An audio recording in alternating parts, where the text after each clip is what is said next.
Hi, welcome to Inside the Minds of Authors, the interview show dedicated to get us up close and personal on what drives authors, where they get their ideas from, and the things that keep them going.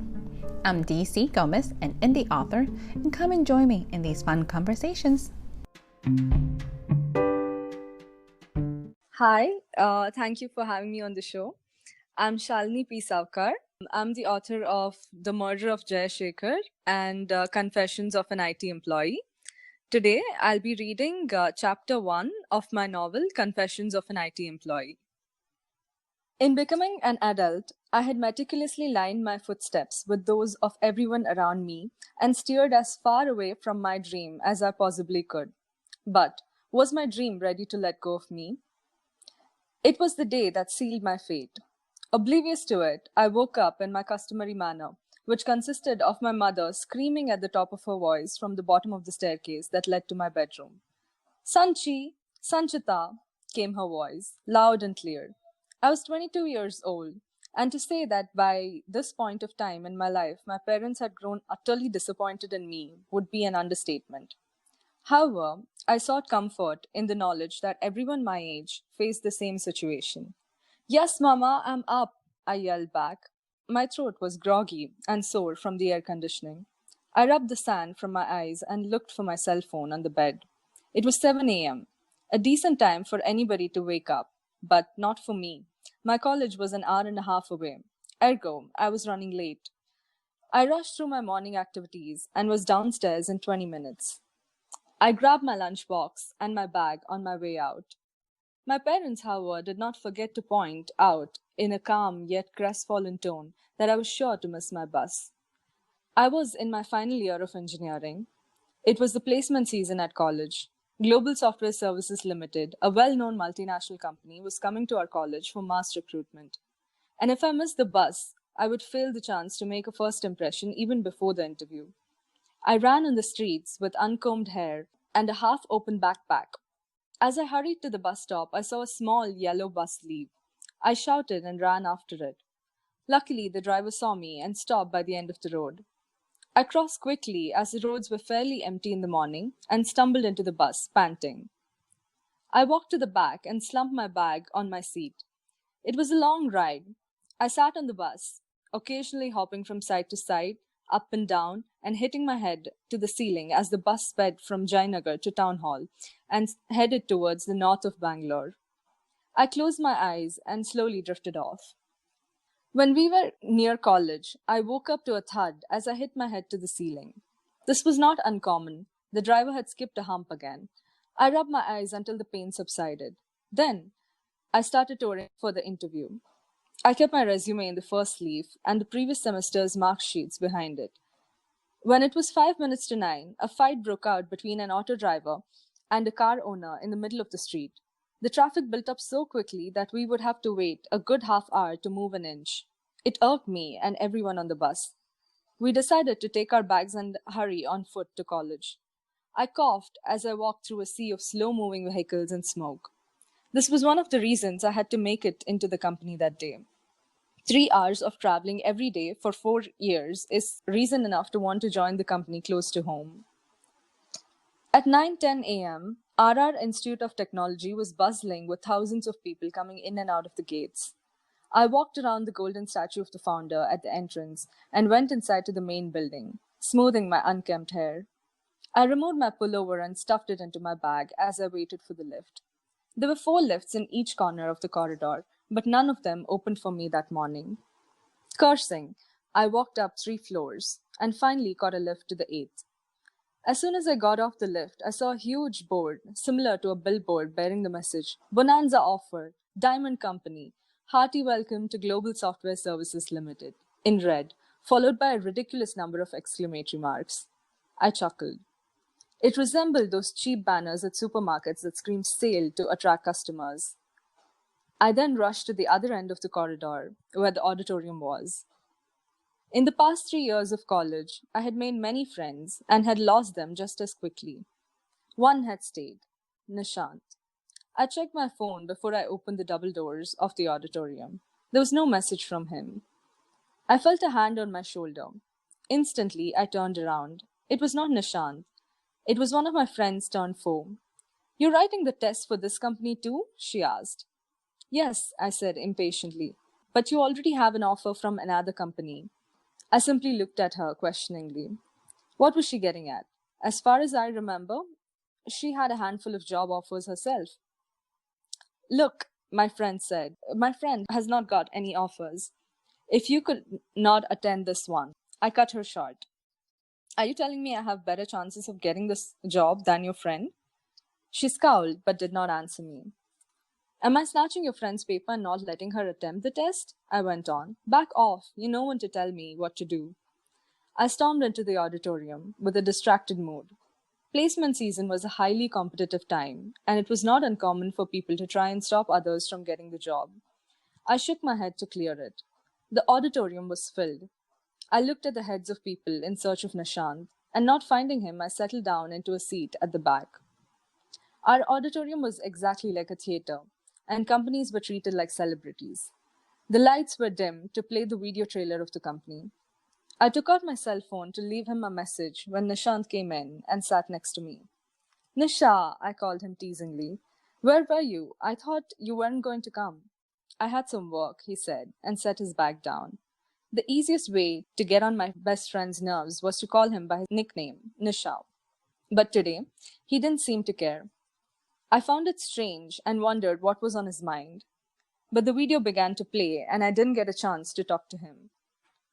Global Software Services Limited, founded in 1985, was headquartered in California, United States, and had branches all over the world. It had 15 offices in India, out of which 5 were situated in Bangalore. Continuously expanding, forever providing new solutions and services to its clients, the company had reported a revenue of $30 billion in the previous year. "And yet, they're offering us peanuts for salary," I rolled my eyes and complained to Nishant. He nodded absently, without chuckling or whining like he usually did. "What's the matter with you?" I asked him, unable to contain myself. "Nothing," he dismissed me. The video showed that the company had about 2 lakh employees, and more than 75,000 were in India. Nishant came forward and whispered to me. I didn't pass. I looked at him in confusion, as we hadn't had any exams then. "Supplementary," he explained. "I got my supplementary results. I didn't clear DBMS." I wanted to say something comforting, but nothing came to my mind. I had never failed a single exam in my entire life.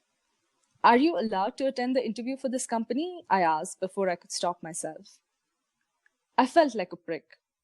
I didn't mean to belittle him. I was anxious. What if someone comes to know? "No," he replied. "If anyone comes to know, I won't be allowed to attend the interview for any company from now on."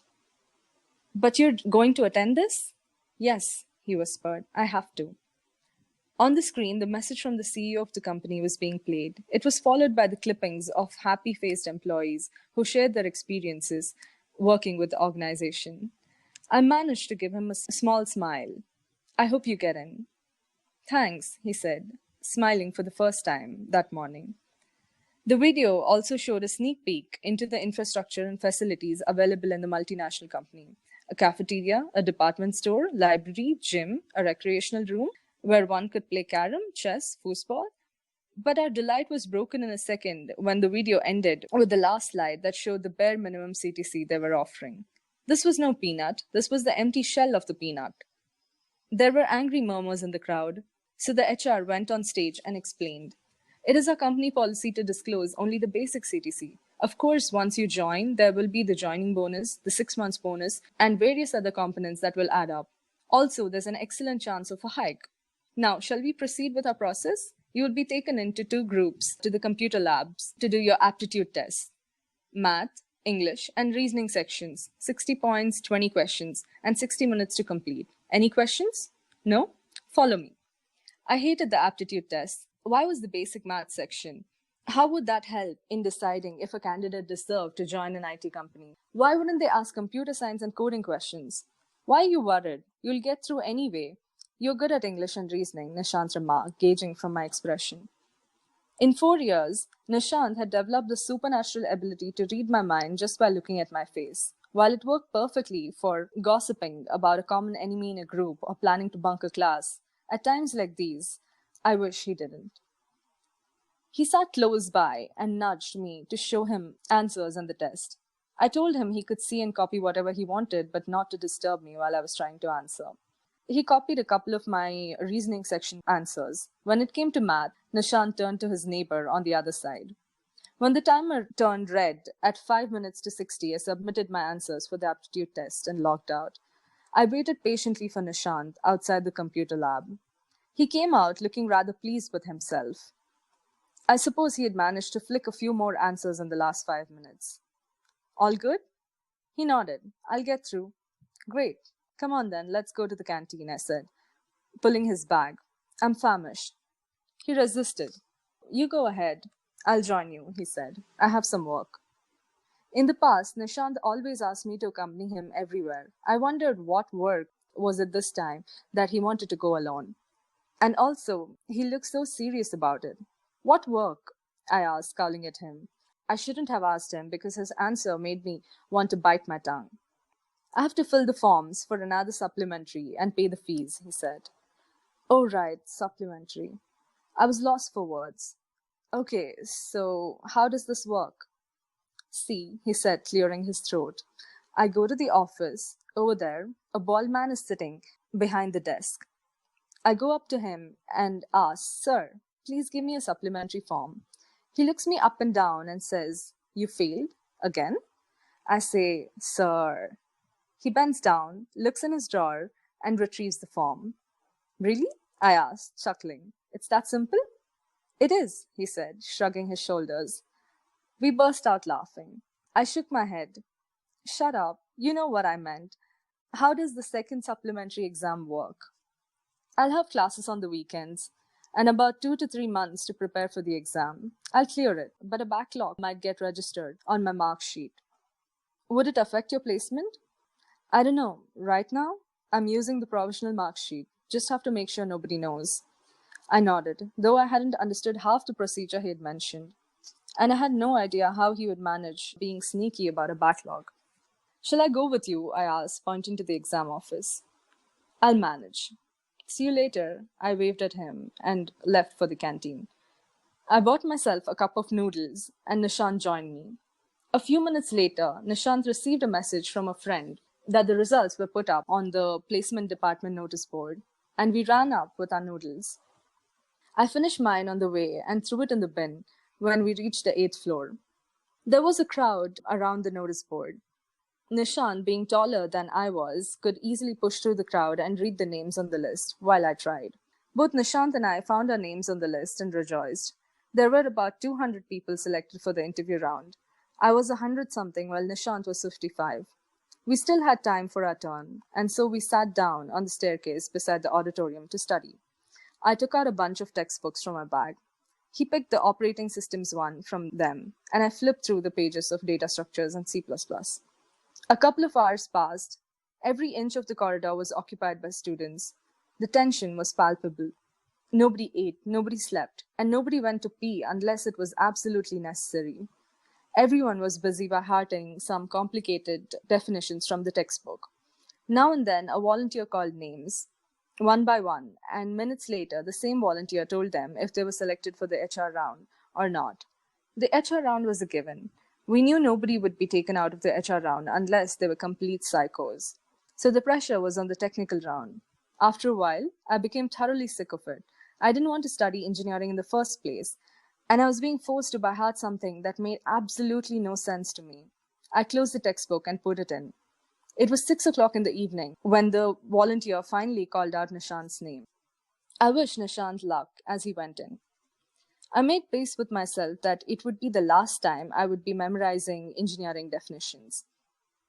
The end was near, and I had managed quite well so far. I opened my database management textbook again to look at some formulae when I heard someone yelling. The crowd had lessened, and I spotted a couple at one end of the corridor. They were fighting animatedly. I stared at them, irritated, only to realize I knew them. I tore my eyes away from them, but not before they saw me. Shit. Embarrassed, I tried to hide in the textbook. The girl was still looking at me, and then she got up. You're Sanchita, right? I mean, Deepak's friend? She asked, looking at me. Yes. I'm Dee's girlfriend, Alicia, she said, smiling brightly at me. We've met before. Yes, I remember, I lied. I was glad she told me her name because I have a poor memory for certain things not engineering. Also, I hated asking people their names when they knew mine. Again, I forgot her name almost the moment she said it and had to ask her a couple of times more that evening. She didn't mind repeating, and that was the beginning of our friendship. Alicia was gorgeous. She had caramel hair that fell in cascades to her shoulder. They matched the color of her eyes, and I wondered why she would be interested in a guy like Deepak. But I knew better than to ask her that in our first meeting. Nishant came out of the interview room. How was it? I asked eagerly. He didn't say anything. His forehead was creased with lines of worry, and he constantly looked at the door. The volunteer came out holding a register. Nishant, he said. Nishant stood up, crossing his fingers. You may leave now. You're done for the day, he said in a bored, diplomatic tone. Shit. Nishant stood, rooted to the spot. Everybody was looking at him. He cursed under his breath. He looked at me embarrassedly. I wish I could say something comforting to him, but I didn't. He drew in a sharp breath and bent down to pick his bag up. I was still trying to find words to console him, but he saved me that trouble. He didn't look at me. Bye, he said to me as he left. He was doomed. The backlog would no longer be hidden on his profile, and he wouldn't be allowed to attend any more campus interviews. No company wanted a candidate with a backlog. That was the basic criterion. I felt a pinch in my stomach. I was distracted from my thoughts when the volunteer called out my name. I shook my head to clear it and said a quick prayer. I stumbled on the staircase and went inside the auditorium, catching my heavy black file. My interviewer looked bored. He motioned for me to come in and take the seat. The chair made a noise as I clumsily pulled it and sat. I then smacked the file on the desk unintentionally and straightened myself, hoping he hadn't noticed. Been waiting for a long time, huh? He asked. Yes. No. I didn't know what to answer. He nodded and asked to see my file. I lifted it as carefully as I could, unlocked it, and handed the open file to him. He asked me to tell him about myself. I did. He told me to speak loudly and asked me if I had eaten anything. Yes, I have, I answered embarrassedly. But he went on to ask me if I would like to eat some cake. Only then I noticed the small piece of cake and a cup of coffee on the table. I declined politely. The rest of the interview went on smoothly. He asked me a couple of operating system questions, which I answered correctly. I fidgeted around a few programming codes, but I guess he overlooked them because I was selected for the next round. As I left the room, he warned me that I would have to be loud if I wanted to survive in IT. I agreed in my loudest voice possible, thanked him, and left. I didn't think much of his advice then, but it was one that I needed the most. But at that moment, I was relieved I had cleared the interview.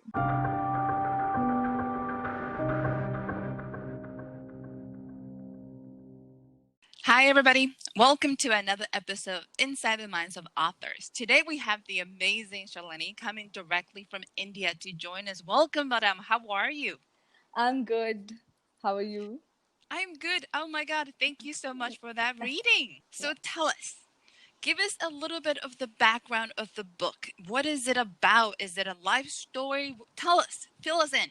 This is a tale of love, life, and career.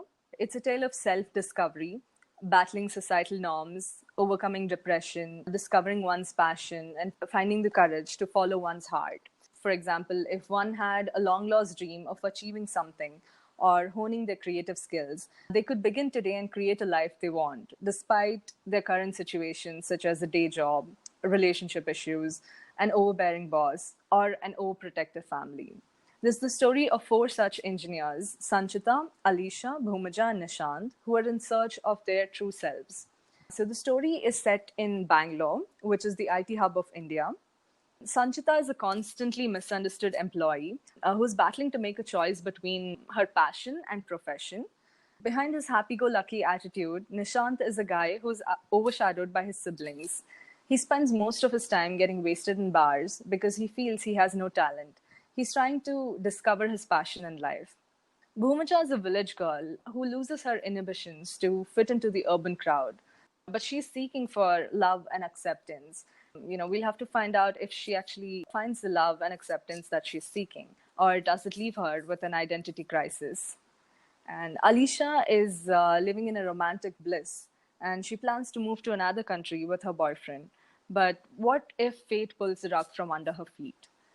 This is the story of their love life and their career. You have a lot of different elements playing in the story. You have love, you got friendship. There's all these things that are blending together, which is beautiful. So, how did you come up with the story? Where did it come from? I worked in the IT sector for a couple of years, before I ventured into full-time writing. So I think a part of the story comes from my own experience in the industry. Part of it comes from, all my close friends are in the IT industry. So I'm kind of privy to, some inside conversations and incidents that are common in the IT field. So I think it comes from there. Also, like, there's a story about youngsters, like coming of age story. I guess another way of looking at it would be, it comes from wrong decisions. Like, wrong decisions make for good stories. I like that. So, tell me, is this a standalone book? Is this part of a series? Where would you put this book? It's a standalone. Okay. So, you have a very in depth look at life, coming of age, which is always amazing, Yeah. and coming into finding these characters all together. What is the age you want your readers to be? Who are you looking at? I think people as young as 15 years old have read it and they were able to connect to it, and people as old as 60 were able to connect to it too. So I think the age range would be somewhere between 15 to 60, but mostly, I guess, 18 to 40 will be able to relate to it the best. Okay, so this has a wide demographic. You have a lot of people that can connect. The message is universal, which is amazing. Yeah. So, when you're looking at it, you have told me a little bit about the message and the themes that you have. Mhm. So, when you started writing the story, did you have that idea in mind, or did it come with the book? How did it came out? I think it just, as the story was flowing, the messages, I did not intend to put in a message. Like, it just happened while I just thought of the plot and the characters. And along with that, I think the message just came through, that it's never too late to, work on your dreams. I think that's what I wanted to get out through this book. That was the It's a message that I sent out through this book. That's a powerful message, and sometimes as we get older, people feel like I'm too old, I'm too late, I've missed my opportunity. So the fact that it's something is never too late is such a powerful message. So let's Yeah. talk a little bit about you. How long Yeah. have you been writing? I've been writing from past 2.5 years. Is this your first book? Is this your first story? Tell us a little. No, I started writing, like, first I was working in an IT sector, working in an IT job. And then I, quit my job to get into full-time writing because I felt that, that's my passion and that's where I wanted to be. That's what I wanted to do for the rest of my life. I had a couple of short stories that were published in different magazines. And my first standalone short story came out in 2018. It was called The Murder of Jay Shaker. And this is my first novel. Confessions of an IT Employee is my first novel that came out this year. What motivated you to start writing? I think I first started writing stories when I was 10 years old. It was, I started reading early in life. I think it came from there that I wanted to write stories, I wanted to create characters. And once I grew up, that I just went back to that dream. And it was my childhood dream that actually inspired me to take action on it. I like the fact that your message is coming back into your own life and you're putting all these things together. That is amazing and beautiful. In your writing career, what has been your biggest challenge? My biggest challenge would be, I say, to get over my inhibitions to write the story. Like, as writers, I think we pack truth in fiction, right? We pack honesty in fiction. To be able to do that, to be able to be, truthful to your story without being embarrassed, without being afraid of judgments, without being afraid of, just to bring out the truth in your fiction. I think that is the most challenging part. But once you get over that, it becomes easier to do it. What have you done to overcome it? That's a good question. At first I used to just write a couple of scenes and give it to my friends, see their reaction. Would they actually be able to guess, are there my real life tidbits of my real life in it, and were they able to guess it, and how do I feel about that? And it went from there, and I think I was some of them were able to guess a few things, but they did not actually judge me for it, and they enjoyed the scene.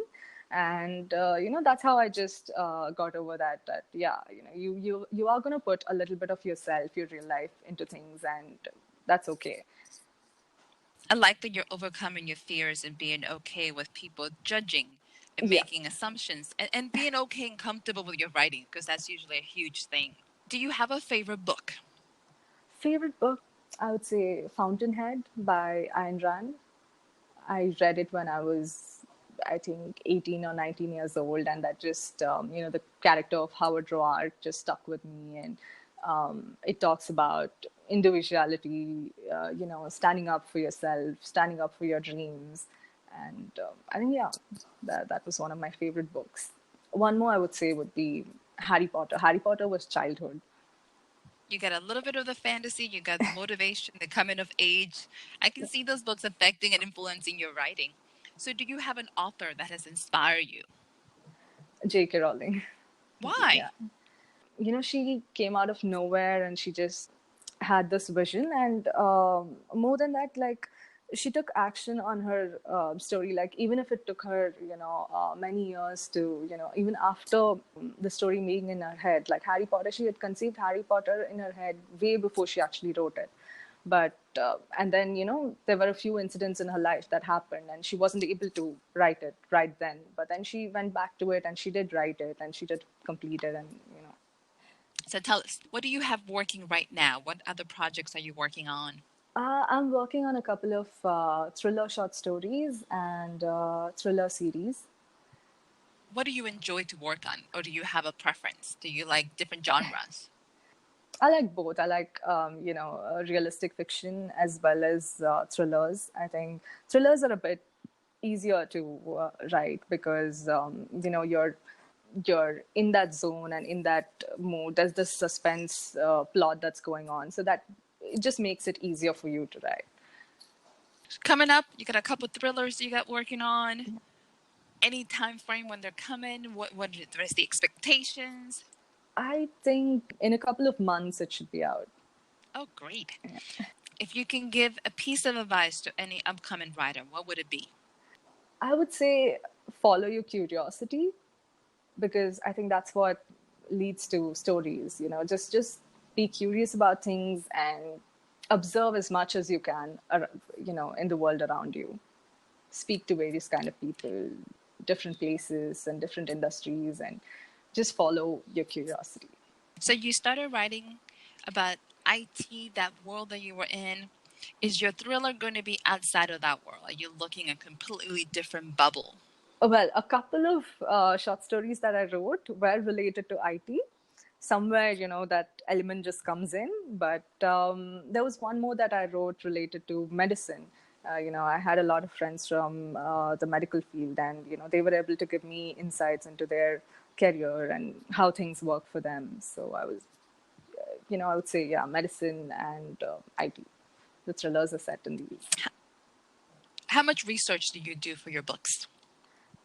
Because I was in that field, it was easier for me to, meet other people from the same industry and, find out their views and, how they were finding the industry, right? So I would say it was a little easier for me to do that. So, madam, are you ready? We're going to go into our lightning round. It's easy, I promise. We got a couple of really fun questions. Don't think too much about it. Okay. So, first thing that comes to your mind, and we'll go from there. Are you ready? Sure, yeah. Hot or cold? Cold. Okay. Sweet or sour? Sweet. Are you an early bird or a night owl? Night owl. Definitely a night owl. I admire you. I'm such an early bird. I'm like, ooh. Action movies or romantic comedies? Rom-coms. Here's your last one. Tell me what you think. If you could be any Disney character, who will you be? I have two characters. I think I would be Rapunzel and Belle. Okay, those are definitely unique. Why? Rapunzel, because I think she was living in one place and she could dream of a world. Though she was living, though she was stuck in one tower, she was able to dream, and her mind took her to places. And Belle, because she had, she loved books. Yeah, and then she found the Beast, who had a huge library. So I think, yeah. Many dreams coming true. Yeah, yeah. So, Madame, where can our listeners find you? Where are your books are available now? My books are available on Amazon, and they can find me on all social media platforms like Facebook, Instagram. Do you have any closing remarks for us? I enjoyed it. I enjoyed speaking with you, and it was lovely. It's lovely that I could connect with you, who's living in a completely different continent. I am so glad you joined us. I am so glad for technology and making these connections possible. Yeah, I'm wishing you all the amazing luck. I look forward to your thrillers. So please keep us posted on what you have coming up. sure. And to all of our listeners, thank you so much for joining us in another episode of Inside the Minds of Authors. Stay tuned for more and more stuff coming up. Thank you.